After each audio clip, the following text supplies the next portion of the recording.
उसे डॉन की बीवी से इश्क हो गया। जरा सोचिए, इश्क में इंसान जब डूबता है तो वो किसी से डरता नहीं। उसने प्यार भी किया तो डॉन की बीवी से प्यार किया। कहानी डॉन की बीवी के इश्क की, डॉन की और उसकी जो इश्क कर बैठा था। और इस इश्क की कहानी में बड़ा कमाल का एक टर्निंग पॉइंट आता है। और कैसे ये कहानी शुरू होती तो आपको बताता हूँ। कहानी राजस्थान की है, अजमेर की। अजमेर में हरी लंगड़ा नाम का एक कुख्यात बदमाश, जो कि डॉन के नाम से जाना जाता था। उसका इलाके में आतंक था, तूती बोलती थी, गैंग थी। तो हरीश नाम बताया उसका। तो हरीश किसी मामले में सजा काटने जेल के अंदर पहुंचा। और उसी जेल में एक नया नया बदमाश, उसी इलाके में नया बदमाश बन रहा था। उसका नाम नीतीश जैन था। तो नीतीश भी इत्तेफाक से जेल में पहुंचता है, और उसी जेल में पहुंचता है जहां पर हरीश था। बात होती है, अब चूंकि नामी बदमाश यानी डॉन हरीश का ज्यादा जलवा था, तो नीतीश भी उसकी तरफ अट्रैक्ट होता है कि भाई मैं अभी उतना बड़ा बदमाश नहीं हूं, लेकिन अगर इससे मेरी जान पहचान हो जाएगी तो आगे जाके मैं भी नामी बदमाश बन जाऊंगा, इलाके में मेरा नाम भी चलेगा। तो वो उससे बात करना शुरू कर देता है। अब दोनों की दोस्ती हो जाती है और कुछ दिन बीतते हैं। उसके बाद जो डॉन हरीश था, हरी लंगड़ा, उसको बाहर आना था जेल से, और जेल से उसकी सजा पूरी होती है, वो बाहर आ जाता है। और नीतीश भी कुछ टाइम बाद बाहर आ जाता है जेल से। अब दोनों की मुलाकात जेल से बाहर होने लगी, जो दोस्ती हो गई थी।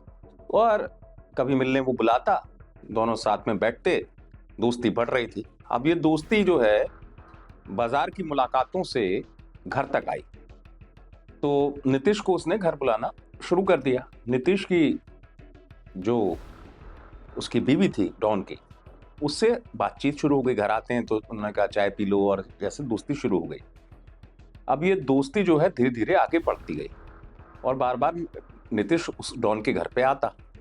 अब इस बीच क्या हुआ कि एक केस और ऐसा हुआ कि जिसके चक्कर में जो हरी लंगड़ा था उसको वापस जेल में जाना पड़ा। इसी मौके का इंतजार दोनों कर रहे थे, यानी कि डॉन की पत्नी और नीतीश। अब डॉन था नहीं, डॉन जेल के अंदर था। तो अब इन लोगों की मुलाकात और बढ़ने लगी, यानी कि जो दोस्ती थी वो पूरी तरह इश्क में बदल चुकी थी। वो बार बार इस चीज का फायदा उठाता कि डॉन तो है नहीं, घर चला जाता, और दोनों का जो इश्क है वो परवान चढ़ रहा था। अब इस बीच जेल में बंद डॉन जो था, उसे पता चलता है कि नीतीश जो उसको दोस्त बनाया वो उसकी बीबी से मिलने अक्सर आता है, और कुछ ना कुछ चल रहा है। वहीं से डॉन तय करता है कि ये इसने गलत किया। डॉन फिर सजा काट के बाहर आ जाता है। अब इस बीच वो नीतीश को इस बात की भनक नहीं लगने देता कि उसे जरा भी पता है कि पत्नी के साथ उसके दोस्त का अफेयर चल रहा है। बस डॉन बदला लेने की सोच लेता है। बदला लेने के लिए वो, अब चूंकि नामी डॉन था, जितने शूटर इलाके के बदमाश सब उसको जानने वाले, वो तय करता है कि नीतीश को मारने के लिए वो शूटरों का इस्तेमाल करेगा। वो शूटरों को बुलाता है और 20 लाख रुपए की सुपारी देता है। इलाके में एक मनोज नाम का शूटर होता है, वो सुपारी उठाता है। वो कहता है कि मैं मारूंगा इसको। 20 लाख की डील में सुपारी तय हो जाती, कुछ पैसे पहले दे दिए जाते हैं। अब होता यह है कि नीतीश को मारने के लिए मनोज जिसने सुपारी ली थी, वो 3 लड़कों को काम पे लगा देता है। अब इस बीच होता यह है कि बदमाशों के एक दूसरे से कनेक्शन होते हैं। नीतीश को भी पता चल जाता है कि उसको मारने की तैयारी हो रही है, और डॉन ने ये तैयारी की। तो नीतीश अपनी सेफ्टी के लिए कोशिश करता है कि मैं हथियार रख लूं, क्योंकि उसे हथियार की तलाश थी कि कभी भी मुझ पे हमला हो सकता है। तो वो हथियार कहाँ मिलेगा? यूपी के, उसे पता चलता है यूपी के फिरोजाबाद में मिलेगा। अब वो हथियार खरीदने निकल जाता है 3 लोगों को लेके, अजमेर से, राजस्थान से यूपी के लिए। अब वो 3 लोग जो उसके साथ जा रहे थे वो कौन थे? यही खेल था। नीतीश को पता ही नहीं था कि वो 3 वही शूटर हैं जो उसको मारने की सुपारी ले चुके हैं, और वो बेफिक्र होकर उनके साथ जाता है।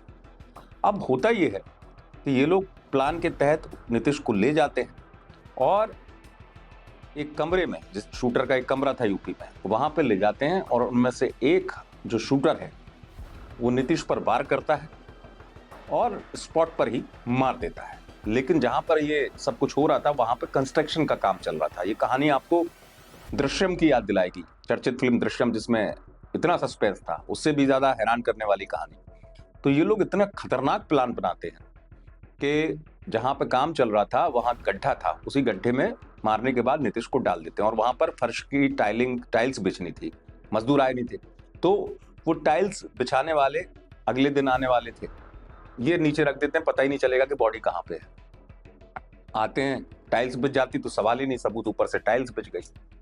अब इस बीच में अचानक जब एक शख्स की नजर, जो मजदूर था, उसको लगता है कुछ है हल्का सा गड्ढे में, तो देख लेता है, तो बॉडी निकलती, घबरा जाता है, पुलिस को बताया जाता है। अब पुलिस आइडेंटिफाई करती है, बॉडी नीतीश की पहचानी जाती है। अब सवाल ये कि नीतीश को मारने के लिए किसने साजिश रची।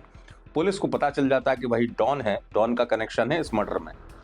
डॉन को उठाती है पुलिस, डॉन के अलावा सुपारी लेने वाले मनोज को उठाती है पुलिस।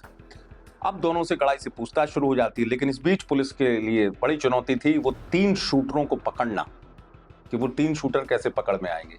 तो पुलिस उन 3 शूटरों को पकड़ने के लिए एक दिमाग लगाती है। वो दिमाग ऐसा था कि खुद मनोज भी हैरान रह गया, जो शूटर था।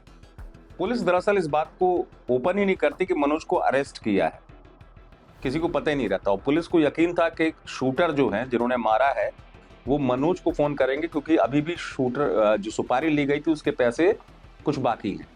तो शूटरों में से एक शूटर का फोन मनोज के पास आ जाता है। यही पुलिस चाह रही थी कि पता चल जाए कि शूटर हैं कहाँ। फोन आता है, वो पैसे की डिमांड करते हैं, तो पुलिस भी बाकायदा मनोज को इस पूरी तैयारी के साथ रखती है कि वो पैसे लेके जाएगा।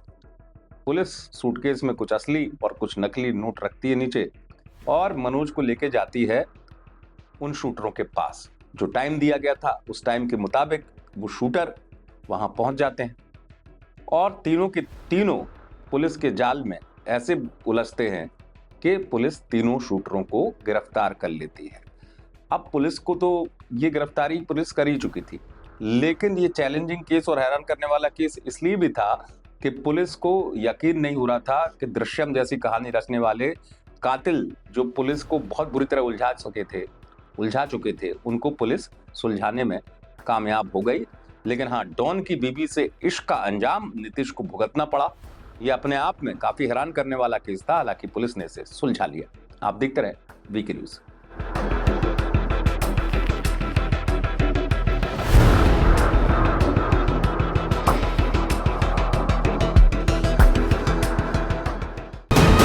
वीके न्यूज, राष्ट्र के नाम।